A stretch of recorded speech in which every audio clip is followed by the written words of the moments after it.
So we are here to talk about how to teach culture, which is a very, very broad topic. So we're going to narrowly focus on what is culture, which just to unite us in a common definition, when to introduce culture to students, and how we can maximize our cultural readings in Voces. So what is culture? I was just in New York City with my son, River, and we went to Central Park on our way to see the Metropolitan Museum of Art. And I stood there looking at the Central Park West street sign, thinking there is so much culture in that sign, just in that one sign. Everyone in the United States likely knows what Central Park is. So we have a collective idea of what Central Park is. And then New Yorkers have a very specific idea of what Central Park means to them. So I wanted to kind of bring that in as we talk about our definition of culture, the arts and other manifestations of human intellectual achievement regarded collectively. So the idea of what we all think of Central Park in the United States, and then the customs, arts, social institutions, and achievements of a particular nation, people, or other social group. And that would be more particular to how New Yorkers see Central Park. I apologize, my dog is barking in the background. So what does Central Park mean to New Yorkers? It is recreation and relaxation. We saw lots of people playing all kinds of different games. There were tennis lessons going on, there were soccer games, there were basketball, people relaxing in the grass and the trees. There were community and events going on in the park while we were there. Of course, nature and wildlife. There's this huge 243-acre green space that no one in the history of New York City has built on. And it is very kind of strange to see that much green all of a sudden in New York City. Lots of physical activity, and it was a place for mental health and well-being.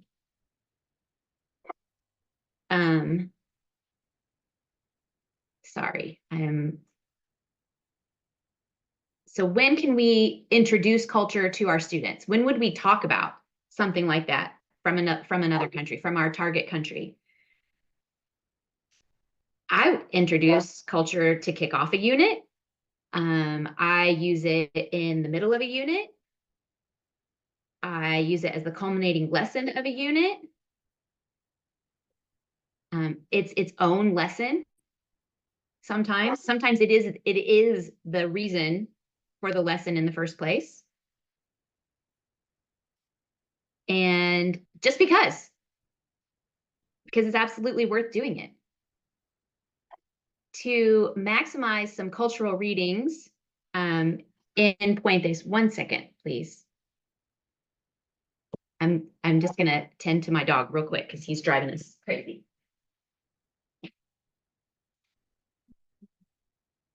I'll jump in while JJ stepped away. So I'm going back to her other slide of when you can present culture. With Voces Digital, there's so much culture woven throughout everything that you can really present some aspect of culture every single day as every single part of your lesson. Might not be the central focus, but it can be there in some way present every single day of your units. Yes, absolutely. Thank you very much for adding that in there, Melissa. In Puentes, for example, in Unit 3, well, in every single unit that we have in any of our titles, we have culture specifically added in. In Unit 3 of Puentes, we have a reading on Coca-Cola. And if you aren't familiar with the Coke situation in Mexico, in a lot of places, they drink Coke in place of water because the water isn't safe to drink. It's not clean. So they give it to their babies to drink. And so it plays a huge part of their culture. And this is a deep dive on that cultural iceberg. This isn't just surface level, like, oh, we drink Coke. This goes into some reasons why they drink Coke. It's broken down into 3 separate readings, version A, B, and C, with activities to do afterwards, after each activity. And they are a progression. Not all cultural readings are done that way throughout Voces. In Puentes, they are.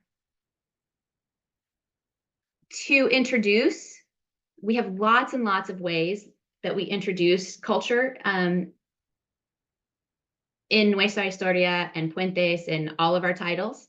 This particular lesson uses an infographic where you can either ask students to interpret meaning off of the infographic. You could use the questions, you could generalize them and turn them into PQA, like Justin was talking about a couple sessions ago with PQA. You can use it, you could just do it in lots and lots of ways.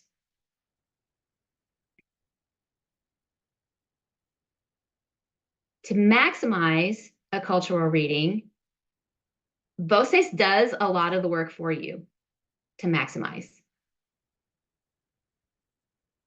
In Nuestra Historia 2, Unit 4, we have a story about El Camino a Machu Picchu.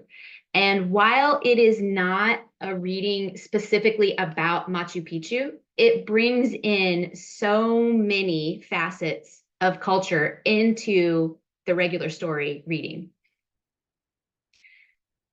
When I first pulled it up, not only does it have the vocabulary that students might not know, that you can hover over. Those are in blue, words that they might not understand so that they can get the definitions of. I circled some things that I might pull out of the cultural reading and talk to students about.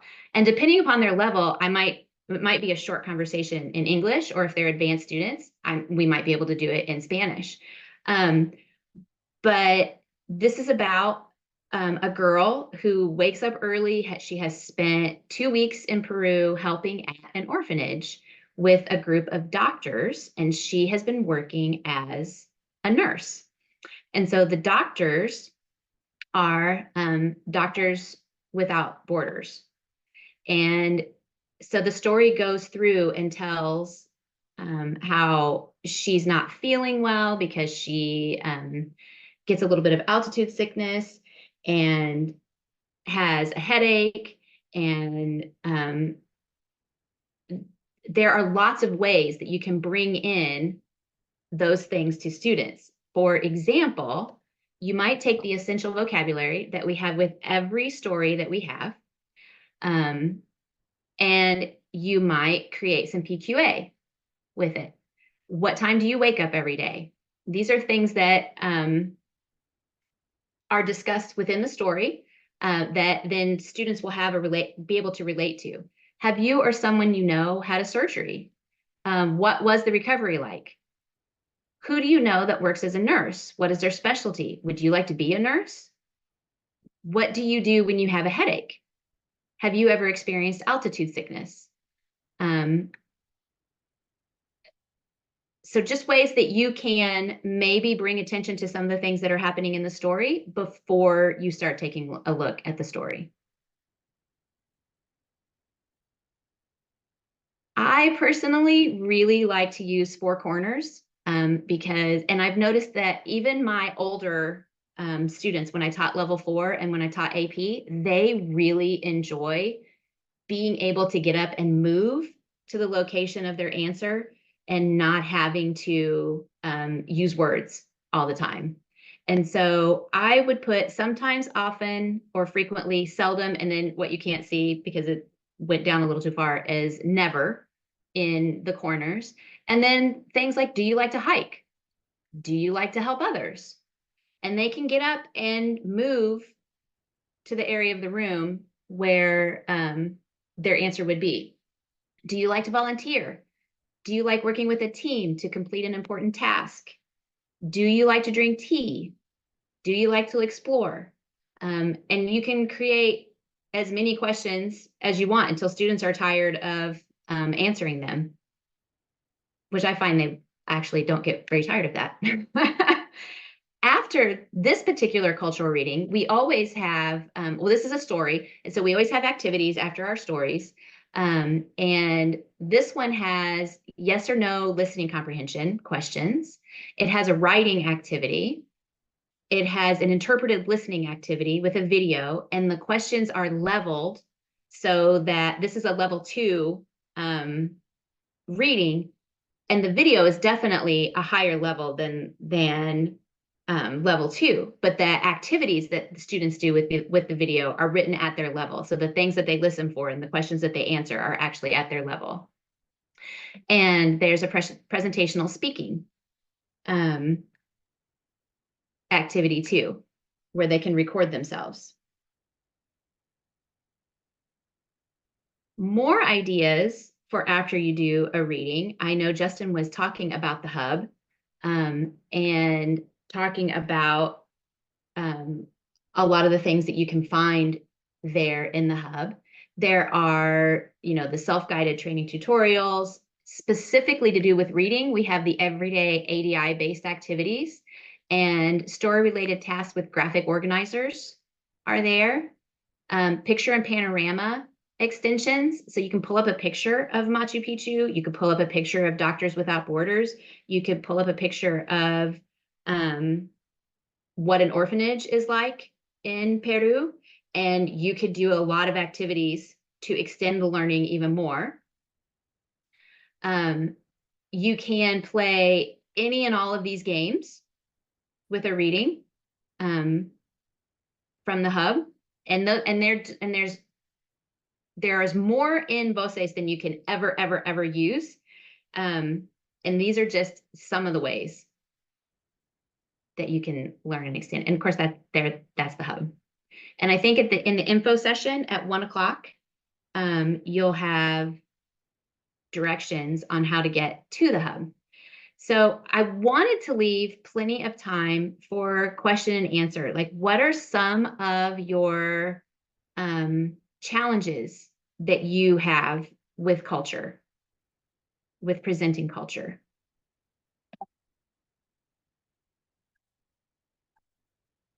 And you can unmute yourself.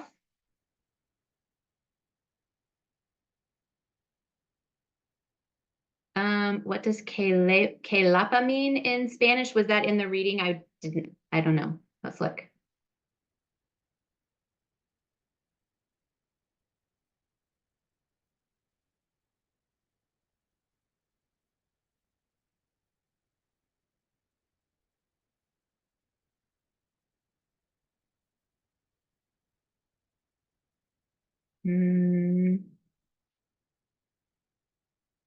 I don't see it as part of the reading. Oh, thank you, Justin.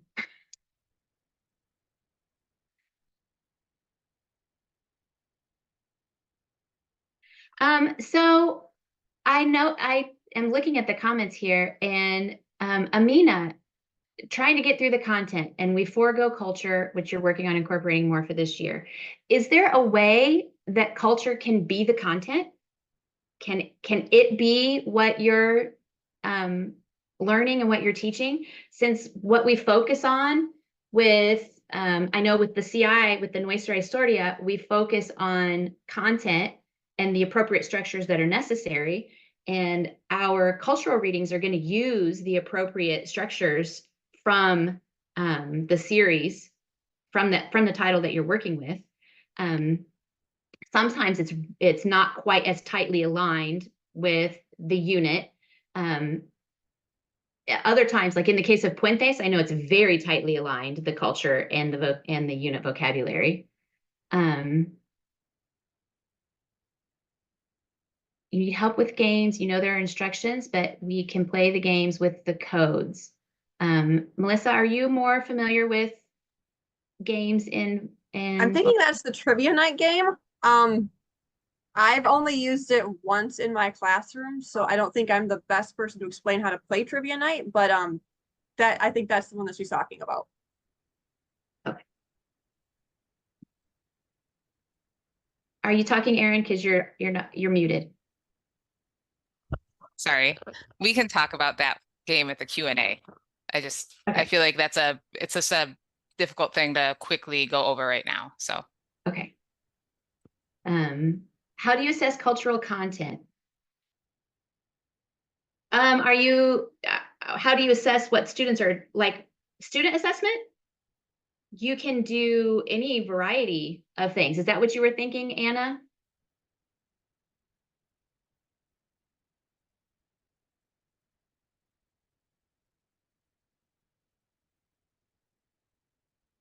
I would assess it either having students have a conversation with me. It depends on their level. So you can assess it speaking wise. You can just do yes, no questions. You can have them write what they remember.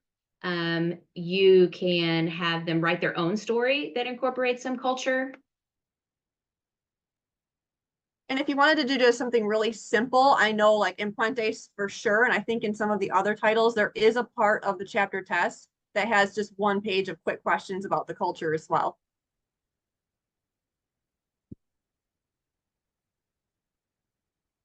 Oh, that's a great idea. My school had shorter days on Wednesdays, so I made it Culture Wednesday, splitting up the activities. A lot of schools are doing that now with shorter, one day a week being shorter, where students arrive either later than teachers or they leave earlier than teachers. I know that's popular in Indiana. I don't know if it's popular in other parts of the country.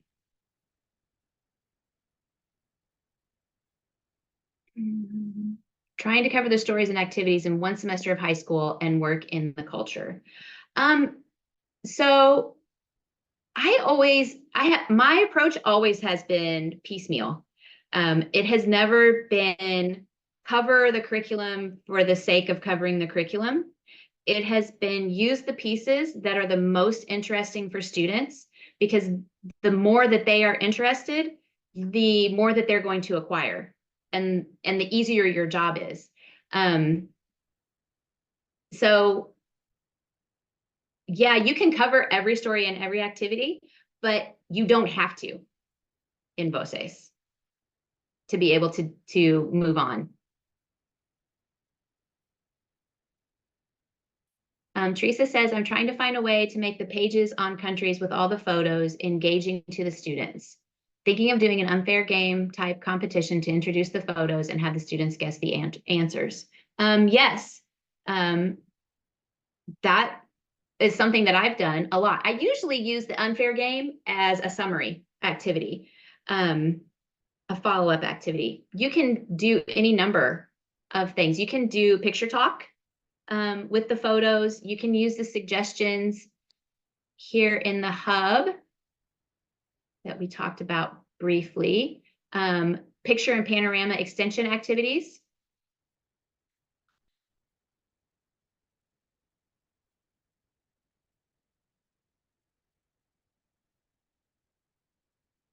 Okay, trivia night. Need a day to set it up.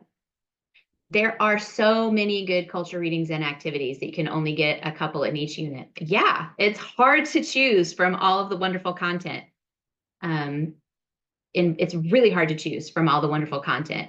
And you don't necessarily have to do the same ones every time. Maybe you pick the first one from a unit, but you don't do the second one. And the next time you go back, the next time you teach it, you go back and hit that second one.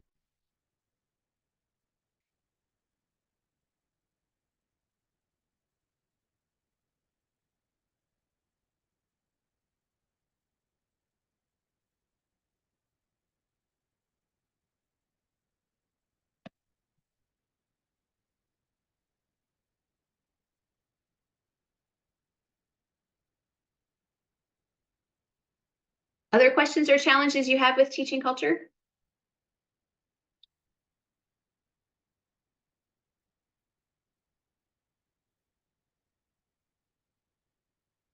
Okay, so I zoomed through it, Erin, and it didn't take up as much time as I anticipated it taking. well, that's okay. I was just looking at our trivia night options. Um, let's see if I can. Okay, so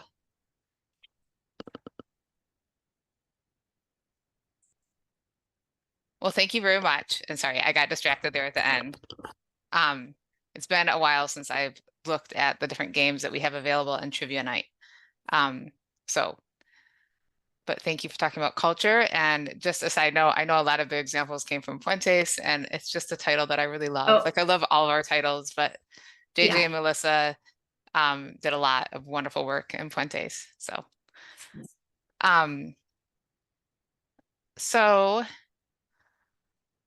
well, okay. So let's I'm trying to decide if we should do a trivia night.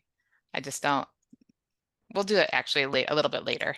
But I think Judith was asking about trivia night, and yes, like we'll try it after we do a few other things, and maybe like we can all learn together some ways to use it.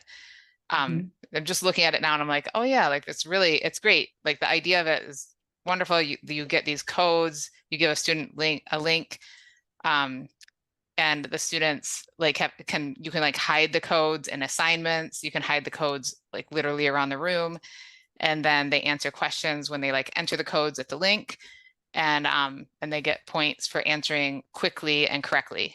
So it's like there's a lot of potential for the game, but the thing that like we have some created question sets, but for teachers, like they can also like create your own question sets that pertain to like what you went over that week and stuff like that. So yeah, so we'll get to that soon.